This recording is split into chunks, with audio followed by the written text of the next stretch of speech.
नमस्कार, हमारा नाम है समरीन और आपने देखना शुरू कर दिया है लाइव सिटीज। देखिए, लाखों बच्चे के भविष्य के साथ बड़ा खिलवाड़ हुआ है। इस वक्त की बड़ी खबर फिजी कोचिंग सेंटर से जुड़ी हुई है, जिसको अचानक से बंद कर दिया गया है।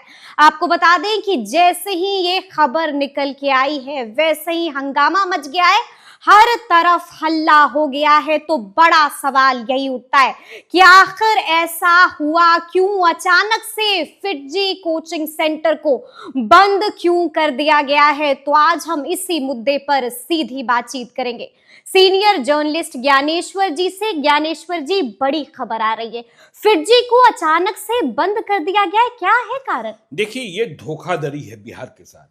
लाखों छात्र थे ऐसा तो मैं नहीं कह सकता हूं, लेकिन हजारों छात्र थे और मुझे लगता है सैकड़ों करोड़ रुपया लेकर इसके मालिक बिहार के छात्रों से फरार हो गए हैं। और इसमें बिहार सरकार को बहुत ही कठोर कार्रवाई करनी चाहिए।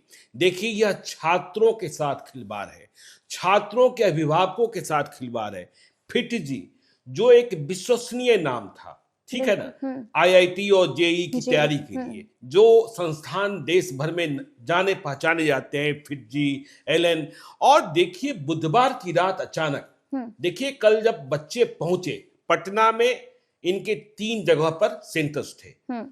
बोरिंग रोड में, कंकड़बाग, हाँ, सगना मोड़ में, और इनका एडमिनिस्ट्रेटिव ऑफिस था पटना के फेजर रोड में।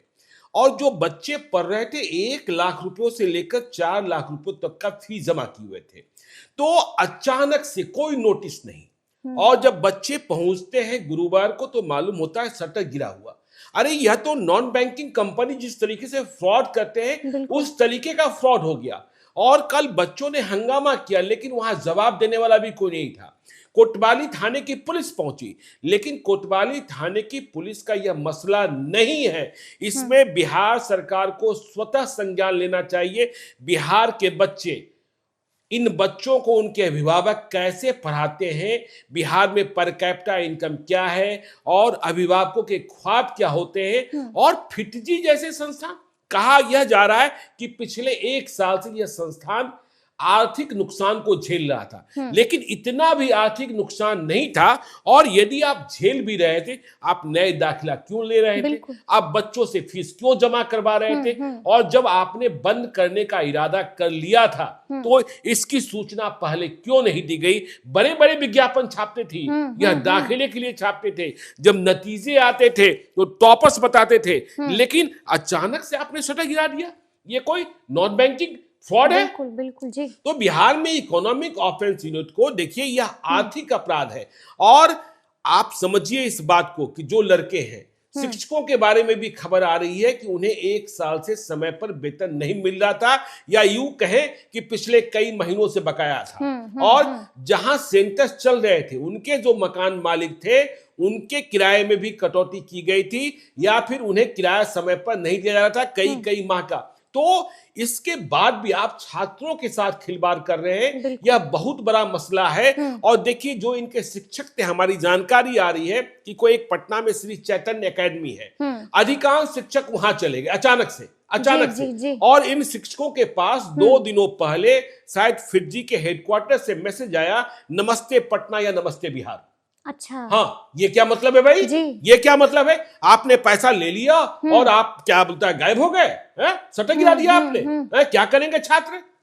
तो ये जो शिक्षक है, पैसे तो आपने वसूल लिए। हाँ, पैसे तो आप वसूल लिए। तो नए संस्थान में जहां गए हैं, वहां कह रहे हैं कि कुछ दिनों के लिए आपको हम फ्री में पढ़ा देंगे, लेकिन फिर वही तरीका वही है आगे से।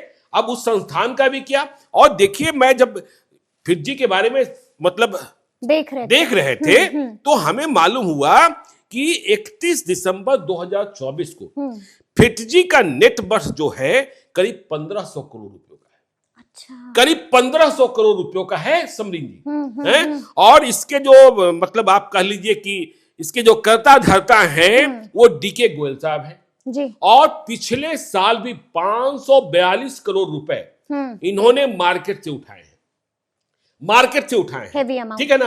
देखिए, मार्केट से पैसा अधिक उठाया है, लेकिन इनके जो भी खर्चे होंगे उसके कारण इनका संस्थान नुकसान में गया। लेकिन जो 1500 करोड़ रुपए का नेटवर्थ है और छात्रों के साथ इस तरीके की धोखाधड़ी, देखिए ये संस्थान आए हैं और ये संस्थान कैसे आते हैं और क्या प्रचार करते हैं। फिर जी कहते थे हम टॉपर्स देते हैं, और इनके यहाँ तो बच्चे जो हैं जो आईआईटी में जाना चाहते हैं, जो जेईई की तैयारी करते हैं, उसके लिए 8वीं कक्षा से 9वीं कक्षा, 8वीं 9वीं 10वीं 11वीं 12वीं, आप सोचिए ना 1 लाख से 4 लाख रुपए उन बच्चों पर क्या बीतता होगा और उनका क्या होगा। तो नीतीश कुमार को देखिए बिहार में ऐसे ही छात्र परेशान है, बिल्कुल जी, ऐसे ही देख रहे हैं आप, आंदोलन चल रहा है, तो सत्याग्रह चलता है। सत्याग्रह चल रहा है, बिहार सत्याग्रह आश्रम बन गया है। बिल्कुल, बिल्कुल जी। तो जो भी लोग हैं, अच्छी बात है कि चिराग पासवान भी अब बोलने लगे हैं, प्रशांत किशोर तो पहले से बोल ही रहे हैं।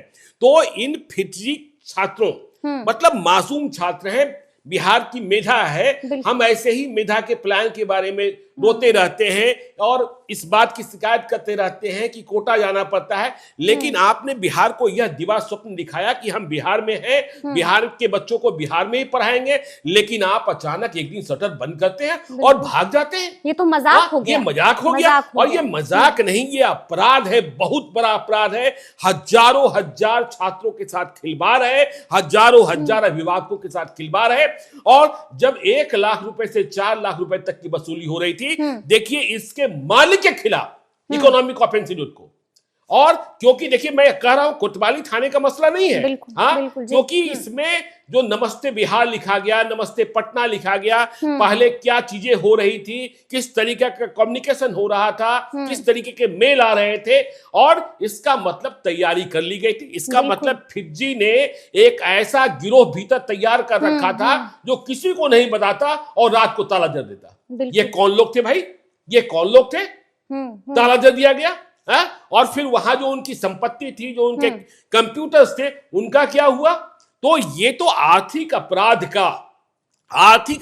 का इतना बड़ा मसला है, इसे छोड़ा नहीं जाना चाहिए। इसे छोड़ा, कहा जा रहा है कि देश भर में कई संस्थान बंद हुए, तो देखिए देश के बाकी हिस्सों में, बाकी दूसरे प्रदेशों में वहां की पुलिस जाने, लेकिन हम बिहार की बात करते हैं और बिहार के बच्चों की वकालत करते हैं। यदि फिटजी लेकर भागा है तो फिटजी को दंड मिलना चाहिए, और इसके मालिक 1500 करोड़ रुपए के, मैं देख रहा हूं गूगल बाबा बता रहे हैं 542 करोड़ रुपयों की वसूली से, हाँ नहीं 1500 करोड़ रुपयों का नेटवर्थ 1500 करोड़ रुपयों का, और 542 करोड़ रुपया इन्होंने पिछले साल उठाया है।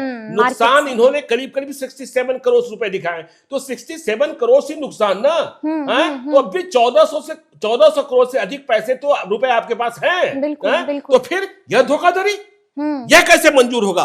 और इसके खिलाफ आवाज उठनी चाहिए। यह छात्रों की बात है, यह अभिभावकों की बात है, उनकी बात है जो पीड़ित हैं। हाँ, पैसा जमा करते हैं और सपना देखते हैं कि मेरे बच्चे आईआईटी में पहुंचेंगे, मेरे बच्चे एनआईटी में पहुंचेंगे। आप जब सड़कों पर होती हैं और स्कूल की टाइमिंग खत्म होती है, तो आप देखते हैं, ऑटोज में देखते हैं और माता पिता को देखते हैं कि वह बच्चों को लेकर किस तरीके से, बाइक से, अपनी गाड़ियों से, और फ्रेजर रोड। तो इसलिए इसका आशय यह भी है, देखिए समरीन जी, कि बाकी संस्थानों पर भी सरकार को नजर रखनी होगी। हाँ, बाकी संस्थानों पर जो ढोल पीट कर आते हैं, बड़े बड़े विज्ञापन देते हैं, और फिटजी ने ऐसा किया है तो दूसरा ऐसा नहीं करेंगे, इस बात की क्या गारंटी है। देखिए सरकार नियामक बनाती है, आपको पता होगा। देखिए कैसे नॉन बैंकिंग कंपनियों की जो कार्य प्रणाली थी, या अब भी फ्रॉड हो ही रहे हैं, फिर आपने देखा जो बिल्डर्स कर रहे थे तो फिर रेरा बनाया गया। हाँ, तो आपको यह देखना होगा, ये बहुत बड़ा मसला है, इसे छोड़ना नहीं होगा। ये सैकड़ों करोड़ रुपया लेकर भाग गए बिहार का, और हम चुप बैठ जाएं, यह मंजूर नहीं होगा। समझ जी, चलिए, तो अब देखना होगा कि आगे आगे इस मसले में क्या कुछ होता है, क्योंकि ये बात है बच्चों की और ये बात है बिहार की, और बिहार के लोगों को ये कतई मंजूर नहीं है। मैं तो इस वीडियो के माध्यम से उन अभिभावकों को, उन बच्चों से अपील करता हूं कि आप लाइव सिटी के कार्यालय में आइए। यदि आपका पैसा डूबा है, आपके बच्चे परेशान हो रहे हैं, आप परेशान हो रहे हैं, आपकी आवाज पूरी मजबूती से हम उठाएंगे। पूरी मजबूती से आपकी आवाज उठाई जाएगी, कोई आवाज दबेगी नहीं। हर कहानी को हम बयां करेंगे। तो फिर ये पूरी बातचीत आपको कैसी लगी है, कमेंट करके हमें जरूर बताइएगा। तो ऐसे तमाम अपडेट्स के लिए बिल्कुल ऐसे ही हमारे साथ बने रहिएगा और देखते रहिएगा लाइव सिटीज। बहुत शुक्रिया।